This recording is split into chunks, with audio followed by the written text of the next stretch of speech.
ready? Yes. All right, here's what we're making today. In this house, we call it birthday cake because it has no other name. And when my birthday comes around, this is what I want. And I want it so much that I will make my own birthday cake. It's an orange chiffon cake. And the recipe that I have calls for a orange chiffon cake purchased from the A&P. So you'll know you're old if you know what the A&P is. And then a 1950s frosting recipe that's whipped cream and vanilla pudding mix and crushed pineapple. So the orange chiffon cake and the crushed pineapple is so good. This is a little beyond advanced, but it doesn't get any harder with, a little beyond beginner, but it doesn't get any harder than separating eggs and whipping the egg whites. If you can do that, you can do this cake. Chiffon cakes are really easy. They're oil cakes. They're not butter cakes. So the texture is fantastic and it doesn't require any special technique. So here we go. Here's what you need.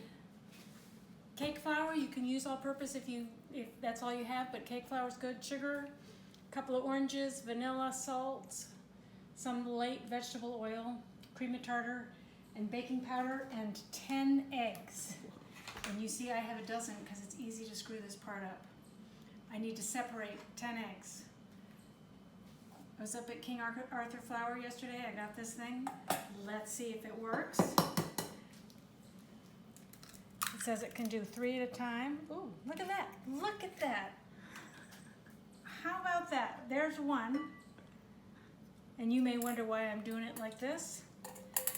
Because you can't have any of the yolk in the white. So if you screw up, you don't want to contaminate the whole thing. Would you look at that? That is so cool. It really works. 2. How would somebody do this without your fancy contraption? Oh, sure. So, you're going to do this by hand. Open it up so the yolk falls on one side. Get your rough edges away from the other. And very gently roll it back and forth until the white falls off. So it's 7 whole eggs, 7 yolks, 7 whites, plus 3 additional whites. So we gotta do 3 more whites here. Come on. Let go, little jellyfish. Okay, so I have 10 egg whites in here, and I have 7 egg yolks in there, and I actually used 11 eggs because I messed one up, so it's good to start with more than you need. And now I'm gonna walk away, I'm gonna go for a walk because these will beat a whole lot better if they're room temperature. And here's our fat cat Pete wanting to know if there's gonna be any tuna fish involved in this cake. Very vocal about it. Okay, so now for the cake part. The only other real preparation here after the eggs and the egg yolks are egg whites and egg yolks are at room temperature is to take the zest off a couple of oranges. These are organic oranges since we're eating the rind. Fun fact, not all oranges are orange. Some of the good tasting ones are green. When I was in India, all the oranges were green. So I took most of the green off of this one, but it doesn't mean it's a bad orange if you see green on it. I'm zesting both of them. We need about 2 tablespoons of this stuff, and we're gonna use the juice from the inside. Okay, when you're picking out oranges at the store, pick oranges that are heavy for their size, so pick up 2 oranges that are the same weight, same size, and choose the one that's heavier because it means it has more juice. Like right now doing this one's bigger, but it's lighter, so it's not gonna be as juicy as this one. So after we get the zest off, we wanna get the juice out, and you can do this any way you want, including with a fork in your hand. But if you have one of these old-fashioned things, they work really well, and there's no electricity involved. It even strains the seeds out for you. Smells good, doesn't it? Sure does. Now let's see whether this one is as juicy.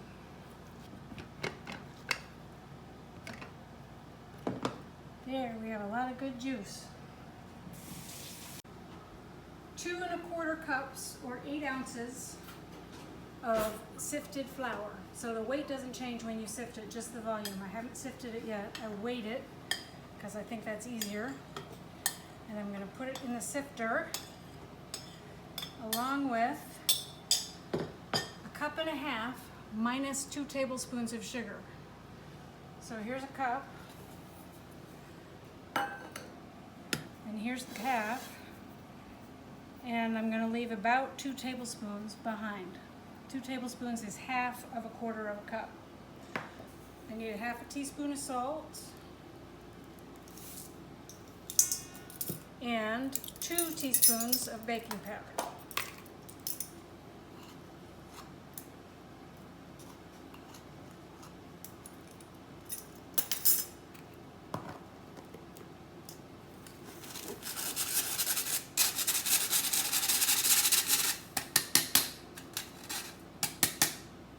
Okay, now what do I do?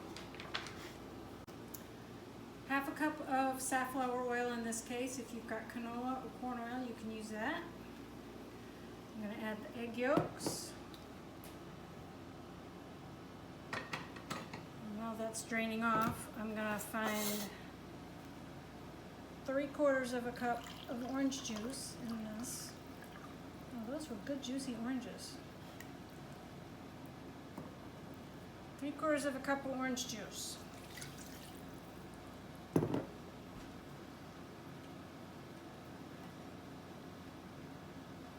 Alright, now I'm adding an approximate 2 tablespoons of orange zest. Doesn't really matter. The orangier you want it, the more zest you're going to want to put in there. And a teaspoon of vanilla.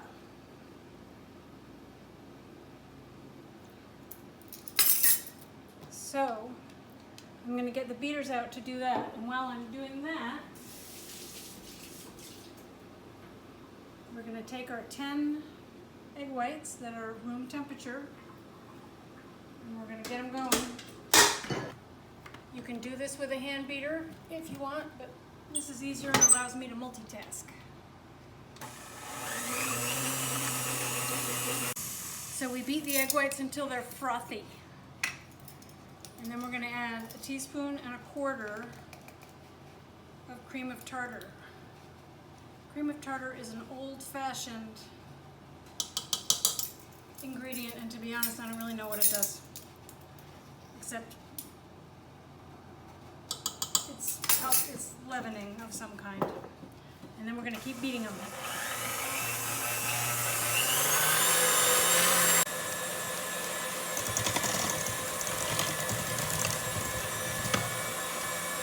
You don't want to beat this for more than about a minute, just to get it mixed up. We're looking for stiff peaks here. Soft peaks are when they tip over. These are pretty close to stiff because they stay pretty much right where they put them when you pull the whisk out. If they flop over, those are soft peaks. So then I'm going to add the remaining 2 tablespoons of sugar. I'm going to beat that all in. So one of the reasons you didn't want any yolks in the whites is that they wouldn't beat like this if they had any oil. So that also means your bowl has to be super clean. And if you have a copper bowl and you want to do some hand whisking, you can do that. All right, I'm going to put about 1/4 of this in here and kind of temper it because you want to get the whites in without losing your air. So a whisk is the thing to use, and just sort of gently fold. And folding just means you pull the batter up and over. So getting this in, I'm going to lose some of the air because that batter is so heavy, but it'll lighten it up and it means we'll lose less air in the remaining part of it.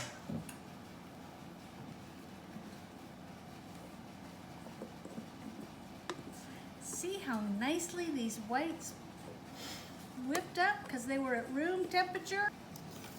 So you need a nice big bowl for this. That looks like banana pudding and Cool It Whip. does look like banana pudding. Maybe we should have banana pudding. Oh no, we're having cake for dessert.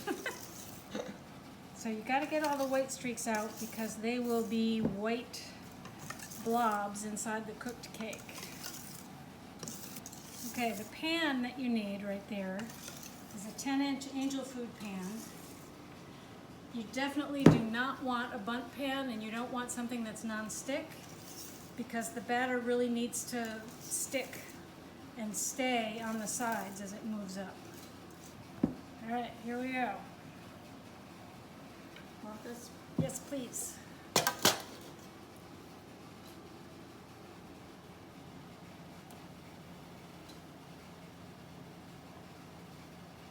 I'm watching the batter go in to make sure, to make sure that that's not happening, which is there's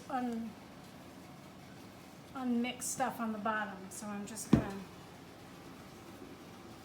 get it with my spatula at the bottom, make sure it's mixed in, and then continue.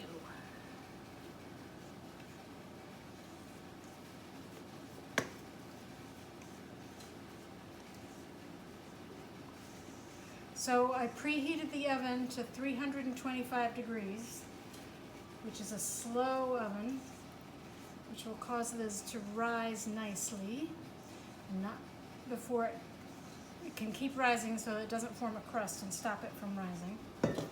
55 minutes.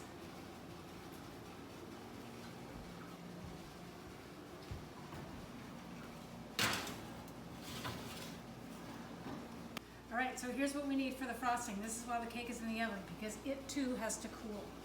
You need a pint of heavy or whipping cream. No Cool Whip, none of that fake stuff. It's got to be the real McCoy.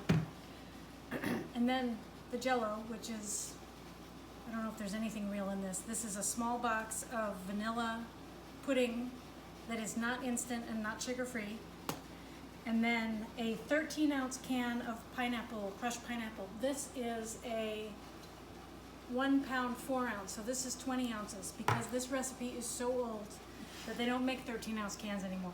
So 13 is roughly-ish 2/3 of 20, so I'm just gonna spoon 2/3 of this into here. You want the right proportion of juice. What do you think? Does that look like 2/3? Sure. Sure. It's not picky. And then this is like 1950s Jell-O. We should be happy there's no mayonnaise in it. What? Everything in the 50s had either Jell-O or mayonnaise or both. So then we're gonna heat this over the burner until it thickens up and then cool it off in the fridge with whipped cream.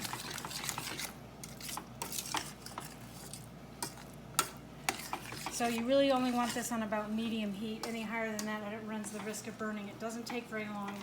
Once it heats up, it pretty much thickens. So you just have to keep stirring it. No tuna fish. So it's bubbling a little bit around the edges. I gotta be careful it doesn't burn. Just gonna give it maybe 30 seconds when it's fully bubbling like that, and then I'm just going to turn it off and let it cool for 20 minutes and then put it in the fridge so that it gets cold before we mix it with whipped cream. All right, here we go.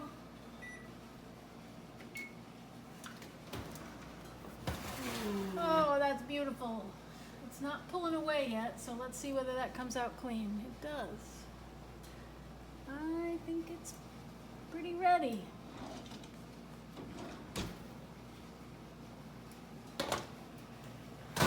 So now here's the trick, is it has to cool upside down so that it doesn't sink.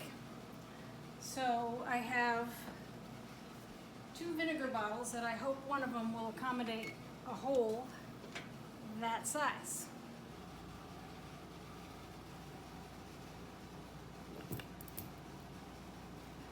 And I have little silicone strips on my pot holder so that I could hold it without losing it. And there you go. We're gonna let it cool like that for an hour and a half. All right, all my camera operators have disappeared on me. So this pineapple vanilla pudding stuff is appropriately cold from the refrigerator. The cake is looking really good and appropriately cool. I did move it from the sherry vinegar to the balsamic vinegar because that bottle neck is a little thinner and it was just a little more stable. Now I'm going to take my pint of heavy cream and I'm going to whip it all the way.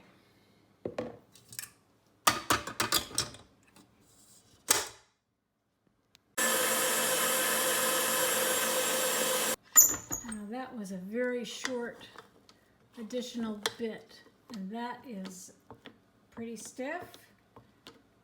So we're going to take it out, and then we're going to put this other stuff in it.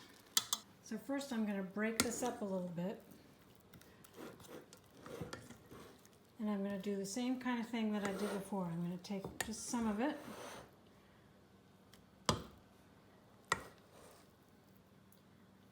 Put it in there to help break it up.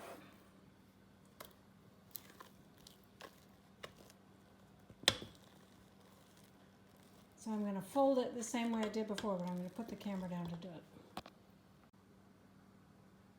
Alright, now I've got that small bit folded in, and I'm going to put the rest in and mix it up. And what's happening here is that the pineapple stuff is breaking down into little smaller pieces, and then miraculously that all ends up stabilizing the whipped cream. So when you put it on the cake, it's not going to lose much volume and get runny the way whipped cream would if you just put a bowl of it in the fridge. Or something about the pudding, I don't know, the chemicals in the pudding.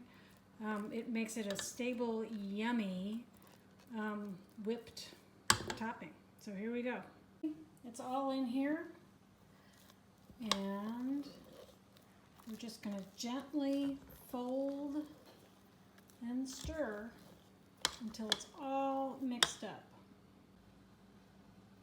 Okay, don't get discouraged. This is where we're headed. Okay, so now we're going to get the cake out of here. See how it's pulled away from the side a little bit?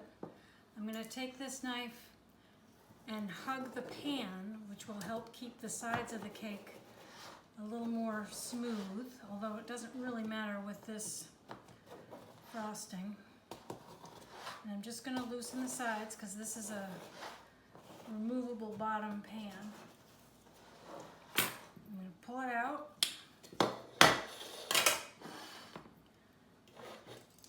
A thin knife is good for going around a thin hole like this. I'm going to go around here, I'm going to go around the bottom, and then pull it out and put it on this very flat plate.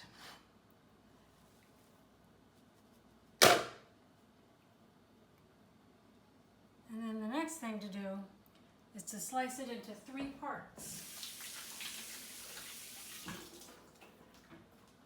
If you have a piece of unflavored dental floss, you can do it with this, or a long serrated knife, or a wire, but you want to get them roughly even,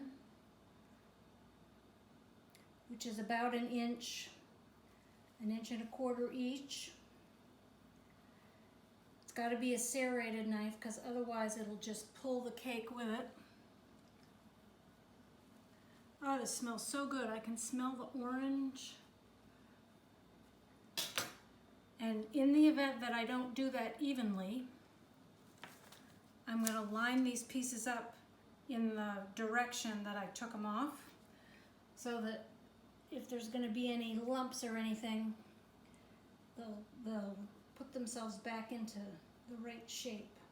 Yeah, see, there's a little bit of a hill in that. Here's how our whipped cream and pineapple stuff came out when it was all stirred up together. And I'm just going to slap a bunch on here.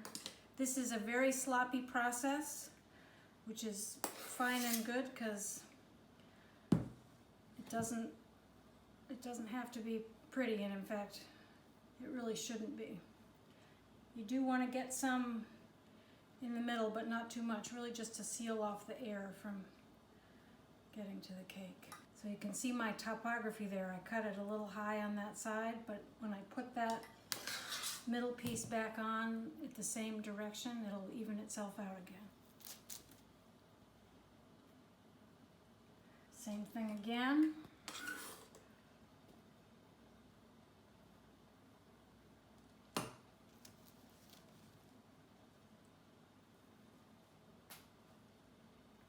Now it's easier to kind of pile it up on top and then sort of guide it down onto the cake because it kind of falls off the side of the knife. And if you get crumbs caught up in there, it doesn't really matter because you're not really going to see them with all those little pineapple chunks. They're about the same color as the cake.